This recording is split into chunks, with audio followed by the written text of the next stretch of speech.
لله رب العالمين والعاقبة للمتقين ومن تبعهم بإحسان إلى يوم الدين. أما بعد، فأعوذ بالله من الشيطان الرجيم. بسم الله الرحمن الرحيم. لله ملك السماوات والأرض يهب لمن يشاء إناثا ويهب لمن يشاء الذكور أو يزوجهم ذكرانا وإناثا ويجعل من يشاء أقيما. وقال النبي صلى الله عليه وسلم: إذا مات الإنسان انقطع عنه عمله إلا من ثلاث: صدقة جارية أو علم ينتفع به أو ولد صالح يدعو له. رواہ مسلم.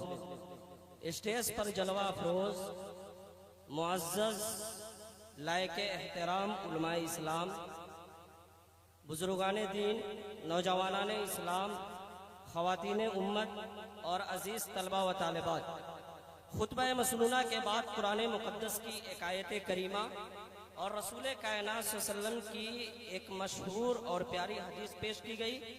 آیت اور حدیث کے تناظر میں آج کے اس پررونق بزم میں چند باتیں اس امید کے ساتھ رکھنے کی کوشش کی جائیں گی کہ اللہ رب العالمین ہم تمام مومنین کو، تمام مسلمانوں کو کہی گئی باتوں پر سننے کے بعد عمل کرنے کی توفیق عطا فرمائے.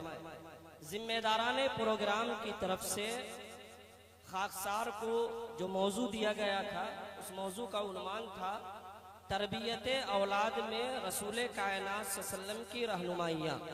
اسی موضوع پر چند باتیں پیش کی جائیں گی. اللہ رب العالمین قرآن مقدس کے اندر ارشاد فرماتا ہے: وَإِن تَعُدُّوا نِعْمَةَ اللَّهِ لَا تُحْصُوهَا، کہ اگر تم اللہ رب العالمین کی نعمتوں کو گننا چاہو، شمار کرنا چاہو، لا تحصوها، تو شمار نہیں کر سکتے، گن نہیں سکتے. اللہ رب العالمین نے انسانوں کو، مومنین کو، مسلمانوں کو بے شمار نعمتیں عطا کی. اللہ رب العالمین قرآن مقدس میں فرماتا ہے: فَبِأَيِّ آلَاءِ رَبِّكُمَا تُكَذِّبَانِ، کہ تم اللہ رب العالمین کی کون کون سی نعمتوں کو جھٹلاؤ گے. اللہ رب العالمین کی وہ نعمتیں جسے ہم اور آپ دیکھ سکتے ہیں، اللہ رب العالمین کی وہ نعمتیں جسے ہماری آنکھیں مشاہدہ کر سکتی ہیں، اللہ رب العالمین کی وہ نعمتیں جسے ہم اپنے سر کی آنکھوں سے دیکھتے ہیں، اللہ رب العالمین کی وہ نعمتیں جسے ہم دیکھ نہیں سکتے. ان تمام نعمتوں میں اللہ رب العالمین نے اولاد کو ایک بڑی نعمت کے طور پر پیش کیا. قرآن مقدس کی جو آیت کریمہ خطبہ مسنونہ کے بعد تلاوت کی گئی، اللہ فرماتا ہے: للہ ملک السماوات والارض یہب لمن یشاء اناثا ویہب لمن یشاء الذکور او یزوجہم ذکرانا واناثا ویجعل من یشاء عقیما. کہ آسمان و زمین کی بادشاہت، آسمان و زمین کا خالق، آسمان و زمین کا مالک، آسمان و زمین جس کی سلطنت میں ہے، وہ صرف اور صرف ایک اللہ رب العالمین کی ذات ہے.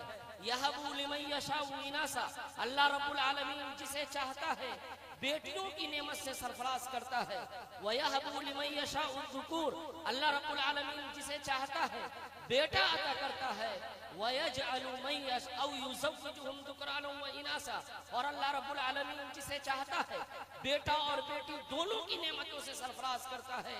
وَيَجْعَلُ مَن يَشَاءُ عَقِيمًا، اور اللہ رب العالمین کی اس پاک کائنات میں اللہ رب العالمین کی ایک بڑی سنت یہ ہے: وَيَجْعَلُ مَن يَشَاءُ عَقِيمًا، کہ اس کائنات میں بہت سے ایسے جوڑے ہیں، اس کائنات میں بہت سے ایسے مسلمان ہیں، اس دنیا میں بہت سے ایسے مومنین ہیں جنہیں اللہ رب العالمین اولاد کی نعمتوں سے محروم کر دیتا ہے. جب اللہ رب العالمین نے اولاد کو نعمت کے طور پر پیش کیا، اللہ رب العالمین ایک جگہ ارشاد فرماتا ہے: وَجَعَلَ لَكُم مِّنْ أَزْوَاجِكُمْ بَنِينَ وَحَفَدًا، کہ اللہ رب العالمین نے تمہارے لیے بیویاں بنائیں. اللہ رب العالمین نے تمہیں بیویوں کی نعمت سے سرفراز کیا. وَبَنِينَ، اور تمہیں اولاد عطا کی. وَحَفَدًا، اور تمہیں پوتے پوتی اور نواسوں سے نوازا.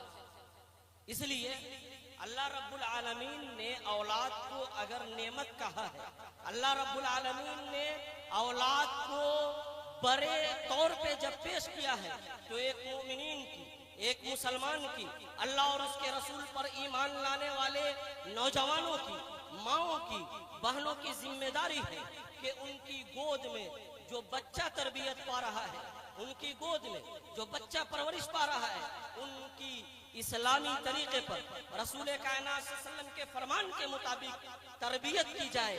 تاریخ گواہ ہے کہ اس کائنات میں انبیاء کی پرورش بھی خواتین امت نے کی، علماء اسلام کی پرورش خواتین امت نے کی، محدثین اعظام کی پرورش خواتین امت نے کی. یہی وجہ ہے کہ رب کائنات نے قرآن مقدس کے اندر جب اولاد کا ذکر کیا تو خوشخبری کے طور پر پیش کیا.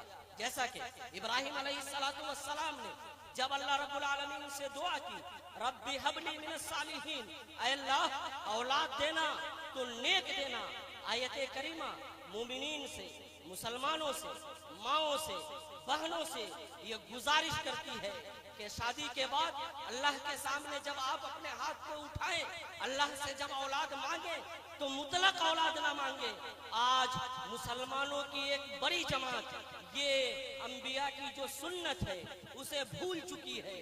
اولاد جب آپ مانگے اللہ رب العالمین نے طریقہ سکھلایا، قرآن مقدس نے نسخہ دیا کہ شادی ہو جائے رب سے دعا کرنا رب ہب لی من الصالحین، اے اللہ اولاد دینا تو نیک دینا، اے اللہ اولاد دینا تو اسلام کا سپہ سالار دینا، اے اللہ اولاد دینا تو اسلام پہ چلنے والا دینا، اے اللہ اولاد دینا تو اللہ کی راہ میں قربان ہونے والا دینا، اے اللہ اولاد دینا تو رسول کائنات صلی اللہ علیہ وسلم کی سنت کو دل و جان سے لگانے والا دینا.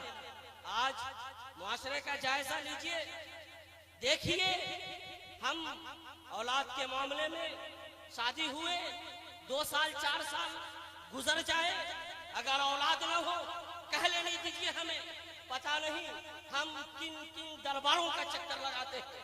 شادی کے 2-4 سال بعد اگر اولاد اللہ نہ دے پتہ نہیں ہم حلال و حرام کی تمیز کھو بیٹھتے ہیں. کہیں بہت سے ایسے مسلمان ہیں کسی مولوی کے پاس جاتے ہیں، بہت سے ایسے لوگ ہیں غیر اللہ کے پاس جا کر کے طرح طرح کے شرک کو اور اس طرح کی جو بے شمار خرابیاں ہیں اس کو انجام دیتے ہیں. اللہ فرماتا ہے کہ جب بھی اللہ سے دعا کرنا تو یہ دعا کرنا ربی ہب لی من الصالحین. اور زکریا علیہ السلام نے بھی یہی دعا کی رب ہب لی من لدنک ذریۃ طیبہ، کہ اللہ جب اولاد دینا تو نیک دینا، صالح دینا، اللہ اور اس کے رسول کی اطاعت کرنے والا دینا. اسلام نے ہم اور آپ جس نبی پہ ایمان لائے ہیں، جس قرآن پہ ہمارا ایمان ہے، اس قرآن کی، اس نبی کائنات صلی اللہ علیہ وسلم کی تعلیم یہ ہے کہ اولاد کی صالح تربیت کی جائے، اسلامی نہج پہ تربیت کی جائے. حضرت عبداللہ ابن عباس فرماتے ہیں کہ رسول کائنات صلی اللہ علیہ وسلم کے پیچھے پیچھے میں سواری پر سوار تھا. اللہ کے رسول صلی اللہ علیہ وسلم حضرت عبداللہ ابن عباس سے فرماتے ہیں یا غلام، اے پیارے بچے، اے لاڈلے، میں تمہیں چند کلمات سکھا رہا ہوں، چند باتیں بتلا رہا ہوں، بغور سماعت کر لینا. اذا سألت فاسأل اللہ وَإِذَا اسْتَعَنْتَ فَاسْتَعِنْ بِاللَّهِ. نبی کائنات صلی اللہ علیہ وسلم نے امت کے نونہالوں کو، نبی کائنات صلی اللہ علیہ وسلم نے والدین کو، نبی کائنات صلی اللہ علیہ وسلم نے گارجین حضرات کو یہ تعلیم دی کہ جب آپ اپنے بچوں کی تربیت کریں تو آپ کی پہلی ذمہ داری ہے، مومنین کی، مسلمانوں کی، اللہ اور اس کے رسول پر ایمان لانے والوں کی پہلی ذمہ داری ہے کہ جب آپ اپنے بچوں کی تربیت کریں، تربیت کا زمانہ آئے تو اس کے دل میں اللہ رب العالمین کی توحید کو معجزن کر دے. حضرت عبداللہ ابن عباس سے اللہ کے رسول فرماتے ہیں اے غلام اذا سألت فاسأل اللہ، اگر مانگنا کبھی دستے سوال دراز کرنا ہو تو صرف اور صرف اللہ رب العالمین سے مانگنا. وَإِذَا اسْتَعَنْتَ فَاسْتَعِنْ بِاللَّهِ، اور اگر کبھی مدد طلب کرنے کی ضرورت آ جائے، کبھی استعانت کی ضرورت آ جائے تو صرف اور صرف ایک اللہ رب العالمین سے مانگنا، ایک اللہ رب العالمین سے استعانت طلب کرنا. توحید کی تعلیم اس لیے دینی ہے تاکہ ہمارے بچے بڑے ہو کر بگڑ نہ جائیں. توحید کی تعلیم اس لیے دینی ہے، ایک اللہ کی وحدانیت اس لیے بتانی ہے تاکہ کل ہو کر کے ہمارے بچے غیر کے دروازوں کا چکر نہ لگائے. توحید کی تعلیم اس لیے دینی ہے تاکہ کل ہو کر اس کی زندگی میں جب پریشانیاں آ جائیں، کل ہو کر اللہ رب العالمین اگر اسے آزمائشوں سے دوچار کر دے تو اس کے قدم نہ لڑکھڑا جائے، وہ غیر اللہ کے سامنے نہ چلا جائے، وہ کسی پیٹ پجاری ملاؤں کے دروازوں کا چکر نہ لگا لے. اس لیے نبی کائنات صلی اللہ علیہ وسلم نے یہ تعلیم دی کہ اپنے بچوں کی جب تربیت کرنا تو آپ کی پہلی ذمہ داری کہ اسے توحید سکھلا دینا. آپ کی ایک ذمہ داری یہ بھی ہے مومنین کی، مسلمانوں کی، ماؤں کی، بہنوں کی، والدین کی ایک دوسری ذمہ داری ہے کہ آپ کے گھر میں اگر بچوں کی ولادت ہو، اللہ رب العالمین اگر آپ کو اولاد کی نعمتوں سے سرفراز کرے تو آپ کی ایک ذمہ داری یہ بھی ہے کہ آپ اپنے بچوں کا ایک پیارا سا نام رکھ دیں، اچھا نام رکھ دیں، معنی والا نام رکھ دیں. آج معاشرے کا جائزہ لے لیجئے، جمعرات کو پیدا ہونے والا جمعراتی ہے، بدھ کو پیدا ہونے والا بدھنا ہے، رمضان میں پیدا ہونے والے کو ہم نے رمضانی بنا دیا.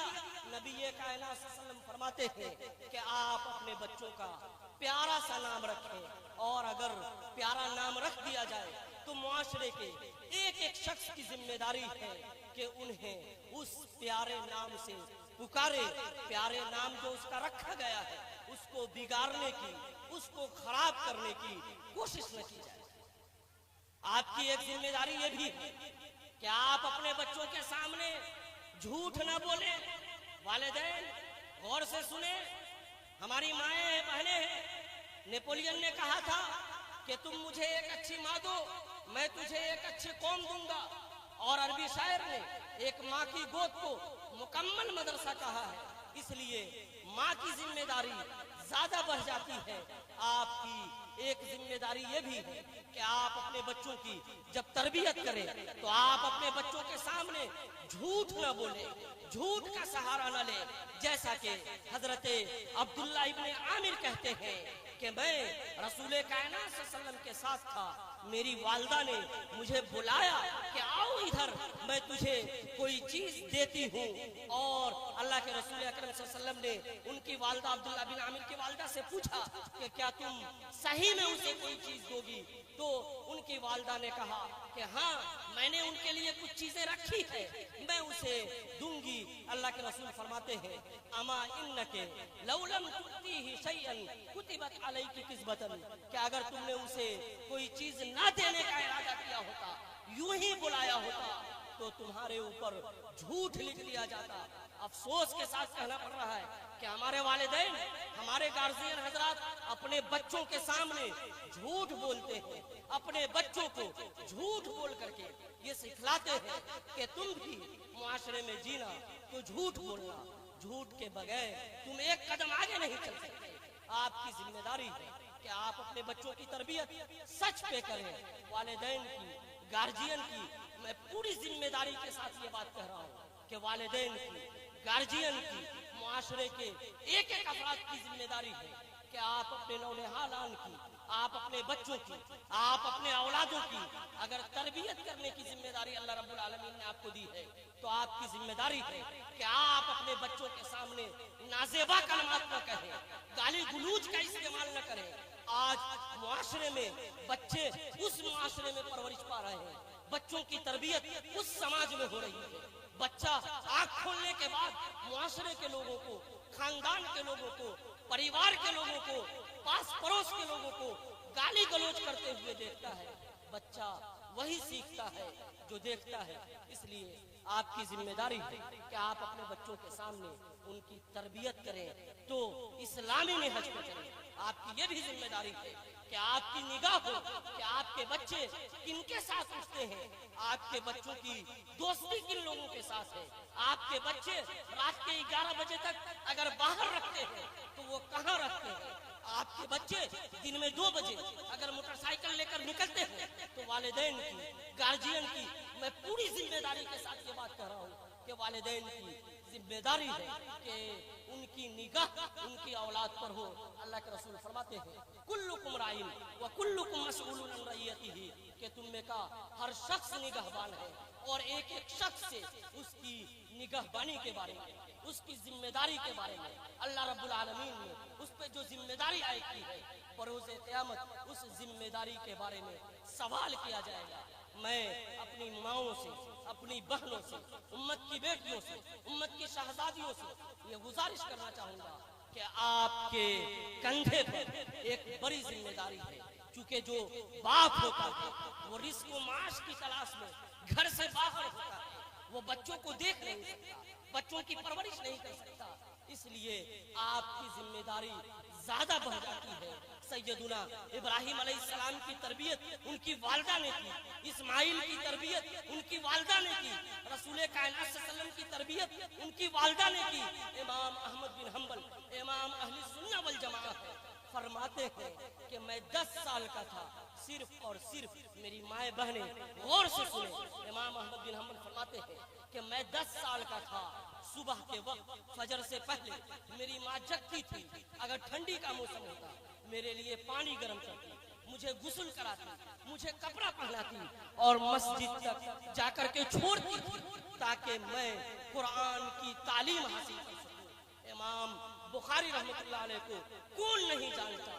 امام بخاری رحمت اللہ علیہ دنیا میں جب آنکھیں کھولتے سال 2 سال کے ہوتے ہیں، اللہ رب العالمین بینائی چھین لیتا ہے۔ امام بخاری جنہوں نے کتاب لکھی قرآن مقدس کے بعد، بخاری شریف کو اصح الکتب بعد کتاب اللہ کا درجہ ملا۔ قرآن کے بعد پوری امت نے یہ قبول کیا کہ اس کائنات میں، اس روئے زمین پر قرآن مقدس کے بعد اگر کوئی کتاب سچی ہے، اچھی ہے، نقص سے پاک ہے تو وہ بخاری شریف ہے۔ بخاری شریف کے جو مصنف ہے، جو جنہوں نے لکھی ہے امام بخاری، جب وہ 2-2.5 سال کے تھے نابینا ہو گئے، اللہ رب العالمین نے بینائی چھین لی۔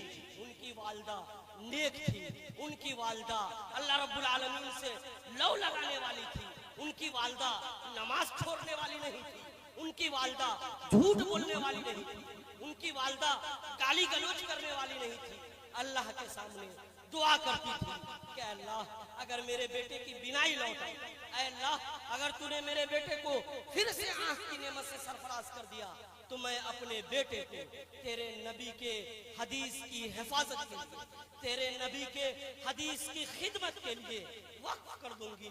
دنیا نے دیکھا کہ ایک نیک ماں کی دعا قبول ہوئی، ایک صالح ماں کی دعا قبول ہوئی۔ امام بخاری جو نابینا تھے، اللہ نے بینائی چھین لی تھی، دکھائی نہیں دیتا تھا، دنیا نہ دیکھ سکتے تھے، ایک نیک ماں نے جب دعا کی تو ان کی بینائی لوٹ آئی۔ امام بخاری کی والدہ نے اللہ سے جو وعدہ کیا تھا، اللہ سے جو عہد کیا تھا، اس عہد کو پورا کیا اور اپنے بچے کو، اپنے نونہال کو اللہ کے رسول صلی اللہ علیہ وسلم کی خدمت کے لیے وقف کر دیا۔ آپ کی ذمہ داری ہے نیک بن جائیں۔ مائیں نمازی نہیں ہے، باپ نمازی نہیں ہے، باپ مائیں بچوں کے سامنے جھوٹ بول رہے ہیں، بچوں کے سامنے نشہ کر رہے ہیں، آپ بچوں کے سامنے نشہ کر رہے ہیں، آپ بچوں کو نشہ کرنے کا سکھلا رہے ہیں، بچوں کے سامنے آپ جھوٹ بول رہے ہیں، بچوں کو جھوٹ بولنا سکھلا رہے ہیں، بچوں کے سامنے آپ موبائل کی اسکرین پر غلط تصاویر دیکھ رہے ہیں، غلط ویڈیوز دیکھ رہے ہیں۔ آپ اپنے بچوں کو یہ سکھلا رہے ہیں کہ تمہیں بھی موبائل کی اسکرین پر یہی چیزیں دیکھنی ہے۔ آپ موبائل پر رات دی رات تک پتہ نہیں کن کن امور میں، کن کن ناجائز امور میں اپنے رات کے اکثر اوقات کو وقف کر رہے ہیں اپنے بچوں کے سامنے۔ دراصل آپ اپنے بچوں کو یہ تعلیم دے رہے ہیں، آپ اپنے بچوں کو یہ سکھلا رہے ہیں کہ تمہیں بھی یہی کرنا ہے۔ بچہ اگر رونے لگے، بچہ اگر چلانے لگے، ایک مائیں تھی، ایسی بھی مائیں تھی کہ بچہ اگر روتا تو اسے قرآن کی تلاوت کر کے چھپایا جاتا تھا، خاموش ہونے کو کہا جاتا تھا۔ آج کی مائیں ہیں، بچہ اگر رونے لگے یوٹیوب پر کارٹون لگا کر کے دے دیا تاکہ بچہ چپ ہو جائے، بچہ کو آپ دودھ پلا رہی ہیں۔ ایسی بھی امت کی مائیں تھیں کہ جب وہ بچے کو دودھ پلاتی تھی تو دودھ پلانے کے دوران قرآن کی تلاوت کرتی تھی، دعائیں پڑھتی تھی، رسول کائنات صلی اللہ علیہ وسلم کی احادیث پڑھتی تھی، انبیاء کرام کے واقعات اور قصے سناتی تھی۔ آپ کی ذمہ داری ہے کہ آپ اپنے بچوں کو انبیاء کرام کے قصے سنائیں، انبیاء کرام کے سوانے بتائیں، صحابہ کرام کی قربانیاں بتلائیں۔ صحابہ ایسے تھے، نبی کائنات نے صحابہ کرام کی ایسی پرورش کی تھی، ایسی تربیت کی تھی، جیسا کہ غزوہ احد میں حضرت رافع بن خدیج کو ان کی عمر صرف اور صرف 15 سال تھی، اللہ کے رسول اکرم صلی اللہ علیہ وسلم نے ان کو غزوہ احد میں شریک ہونے کی اجازت دے دی کہ تم غزوہ احد میں شریک ہو جانا۔ عمر کم تھی لیکن چونکہ وہ تیر اندازی میں ماہر تھے، تیر اندازی اچھا کر لیتے تھے، حضرت رافع کو اللہ کے رسول صلی اللہ علیہ وسلم نے اجازت دے دی تمہیں جنگ میں چلنا ہے۔ ایک دوسرے صحابی رسول تھے حضرت سمرہ ابن جندب، تاریخ ابن ہشام نے اس واقعے کو ذکر کیا ہے کہ ایک دوسرے جو صحابی رسول تھے حضرت سمرہ، انہی کے عمر کے تھے، اللہ کے رسول نے انہیں اجازت نہ دی، شکایت لے کر کے نبی کائنات صلی اللہ علیہ وسلم کے پاس آتے ہیں کہ اللہ کے رسول صلی اللہ علیہ وسلم آپ نے میری عمر کے ایک بچے کو اجازت دے دی، مجھے کیوں نہیں دیے؟ میں اس سے زیادہ پہلوان ہوں، میں اس سے زیادہ طاقتور ہوں، اگر آپ کو بھروسہ نہیں، وشواس نہیں ہو رہا ہے تو ہمارے دونوں کے درمیان کشتی کرا دیجئے، ہمارے دونوں کے درمیان لڑا دیجئے، کمپٹیشن کرائیے، مقابلہ کرائیے، میں کشتی میں اس کو پچھاڑنے کی صلاحیت رکھتا ہوں۔ نبی کائنات صلی اللہ علیہ وسلم نے 15 سال کے بچوں کا جب یہ جذبہ سنا تو اس دونوں کو تصادم کروایا، کشتی کروایا، اور حضرت سمرہ نے حضرت رافع کو پچھاڑ دیا۔ نبی کائنات نے رسول صلی اللہ علیہ وسلم نے اپنے بچوں کی اس طرح تربیت کی کہ 15 سال کی عمر میں اللہ کی راہ میں شہید ہونے کے لیے وہ جذبہ ایسا تھا، ایمانی جذبہ، تربیت کا نتیجہ تھا۔ اللہ رب العالمین سے دعا کرتے ہیں کہ اللہ رب العالمین ہم تمام مسلمانوں کو، تمام مومنین کو، تمام والدین کو، تمام گارجین حضرات کو اپنے بچوں کی اسلامی تربیت کرنے کی توفیق عطا فرمائے، قرآن کے مطابق تربیت کرنے کی توفیق عطا فرمائے، رسول کائنات صلی اللہ علیہ وسلم کے فرمان کے مطابق تربیت کرنے کی توفیق عطا فرمائے۔